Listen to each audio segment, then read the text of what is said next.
Hello friends, आपके अपने YouTube channel run with time 11 पर आप सभी लोगों का बहुत बहुत स्वागत है।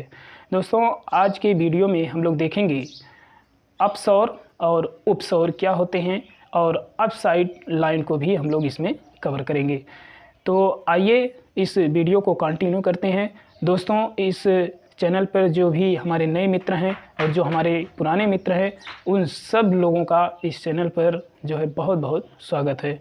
तो आइए जो है इस वीडियो को कंटिन्यू करते हैं। तो ये है आपका सन, जिसको हम कहते हैं सूर्य, और ये है हमारी पृथ्वी, और ये जो है सूर्य का जो है चक्कर लगाती है इस रूप में, यानी दीर्घवृत्ताकार के रूप में। दोस्तों, सबसे पहले हम लोग उपसौर यानी पेरिहेलियन को समझेंगे कि आखिर ये क्या होता है। एक डेट रखी गई है कि 3 जनवरी को ये उपसौर की स्थिति होती है। इस समय क्या होता है कि सूर्य से सबसे नज़दीक होता है हमारी ये पृथ्वी, यानी कि अर्थ जो होता है वो सन से बहुत ही निकट होता है। इस स्थिति को हम लोग कहते हैं उपसौर यानी पेरिहेलियन। तो देखिए दोस्तों, इसमें 2 कंडीशन है। पृथ्वी के उत्तर के भाग को हम लोग कहते हैं उत्तरी गोलार्ध, और इसके दक्षिण के भाग को हम लोग कहते हैं दक्षिणी गोलार्ध। चूँकि हम लोग भारत में रह रहे हैं, तो हम लोग भारत को एक मानक मान करके पढ़ेंगे। हम लोग उत्तरी गोलार्ध में हैं, क्योंकि जो हमारा भारत है वो उत्तरी गोलार्ध में स्थित है। तो क्या कारण है कि सूर्य से इतनी नज़दीक होने के बावजूद हमारे यहाँ जनवरी के महीने में गर्मी नहीं पड़ती है? इसका क्या लॉजिक है, आइए इसको हम लोग समझते हैं। देखिए, ये जो है 23.5 अंश पे झुकी हुई है। अब ये जो उत्तरी गोलार्ध है वो ऐसे है, इस रूप में है, और जो हमारी दक्षिणी गोलार्ध है वो इस रूप में है। तो सूर्य की जो रोशनी होगी वो सबसे ज़्यादा कहाँ पड़ेगी? सबसे ज़्यादा दक्षिणी गोलार्ध में, क्योंकि जो सूर्य के तरफ होगा। आइए इसको ग्लोब के माध्यम से हम लोग समझते हैं। देखिए, ये है आपका ग्लोब। इसी तरह से पृथ्वी झुकी हुई है। इसकी एक डंडी देखिए यहाँ पे, इस आधार से यहाँ पे आप देखेंगे तो 23.5 अंश पे ये झुकी है। अगर ये समकोणीय स्थिति में होता, यानी ऐसे होता, तो जो भी प्रकाश, सूर्य का प्रकाश इस पे पड़ता, जहाँ चाहे उत्तरी हो चाहे दक्षिणी, वहाँ पूरे पे जो है ये गर्मी होती। लेकिन पृथ्वी हमारी इस तरह से समकोणीय में नहीं, इस तरह से है। देखिए, ऐसे झुकी है। तो ऐसे झुकी होने के कारण जो ये भूमध्य रेखा आप देख रहे हैं, इसके उत्तर के भाग को उत्तरी गोलार्ध और दक्षिण के भाग को दक्षिणी गोलार्ध। तो यहाँ पे देखिए, अब सूर्य का प्रकाश कहाँ पड़ेगा सबसे ज़्यादा? तो यहाँ पे दक्षिणी गोलार्ध में ही पड़ेगा। तो जनवरी के महीने में दक्षिणी गोलार्ध में गर्मी अधिक होगी, और हमारे यहाँ तिरछा पड़ेगी, यहाँ पे भी पड़ेगी सूर्य की रोशनी, लेकिन लंबवत ना पड़ करके जो है तिरछा पड़ेगी यहाँ पे। तो जिसके कारण क्या होता है कि हमारे यहाँ ठंडी पड़ती है, यानी गर्मी नहीं पड़ती है।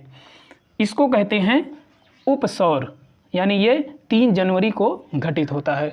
दोस्तों, कोई ज़रूरी नहीं है कि 3 जनवरी को ही हो ये उपसौर। ये 1 जनवरी को भी हो सकता है, 2 जनवरी को भी हो सकता है, 4 जनवरी को भी हो सकता है, आगे पीछे हो सकता है। लेकिन एग्ज़ाम की दृष्टि से, परीक्षा की दृष्टि से इसे एक आधार, एक मानक मान लिया गया कि 3 जनवरी को ही उपसौर जो है होगा।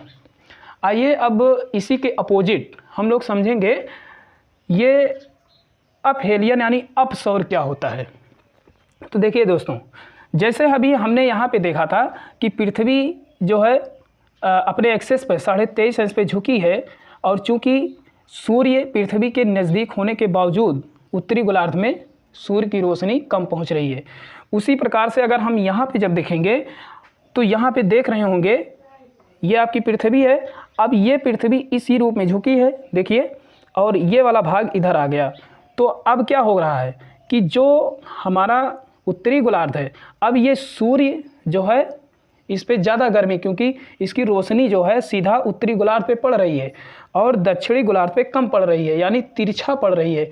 इसीलिए जो है अब दक्षिणी गोलार्ध में क्या होगा, यहाँ पे जो है ठंडी होगी, और उत्तरी गोलार्ध में क्या होगा, ये जो है गर्मी अधिक पड़ेगी।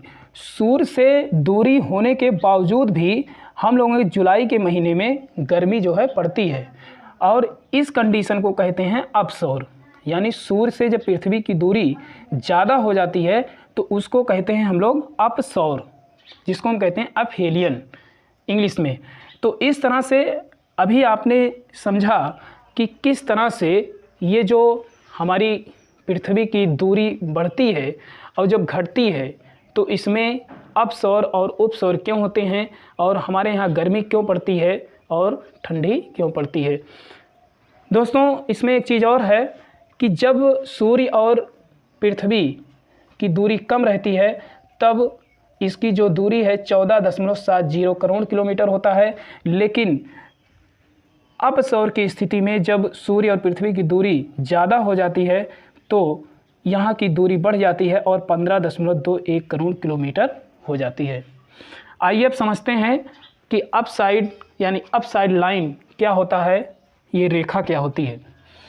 जिस तरह से अभी हमने समझा कि यहाँ उत्तरी गोलार्ध में सूर्य की रोशनी तिरछी पड़ने के कारण हमारे यहाँ ठंडी पड़ रही है और दक्षिणी गोलार्ध में गर्मी पड़ रही है, ठीक इसी के अपोजिट जो है अपसौर की स्थिति बनती है और इसी को हम कहते हैं, क्योंकि एक सीध में होती है और उसी को हम कहते हैं अपसाइड लाइन, एक रेखा में। इस चीज़ को हम लोग जब सूर्य ग्रहण और चंद्र ग्रहण हम पढ़ाएंगे दोस्तों तो उसमें बताएंगे इसी अपसाइड लाइन के कारण ही सूर्य ग्रहण और चंद्र ग्रहण होता है। दोस्तों हम लोग जानते हैं कि पृथ्वी की दो गतियां हैं, एक परिक्रमण गति और एक होता है परिभ्रमण गति। दोस्तों परिभ्रमण गति वो गति होती है जब पृथ्वी अपने एक्सिस पे यानी अपने अक्ष पे एक राउंड पूरा कर लेती है 24 घंटे में, तो उसे हम दैनिक गति या परिभ्रमण गति या उसी को अक्षीय गति, क्योंकि ये अपने अक्ष पे घूम रही है।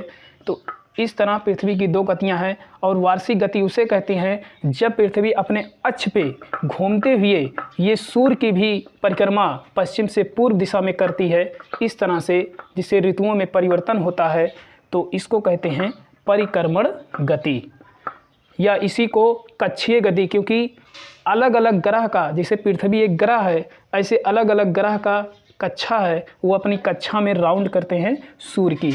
तो इस तरह से अभी आपने समझा कि जो है अपसाइड लाइन क्या होता है, उपसौर क्या होता है और अपसौर क्या होता है।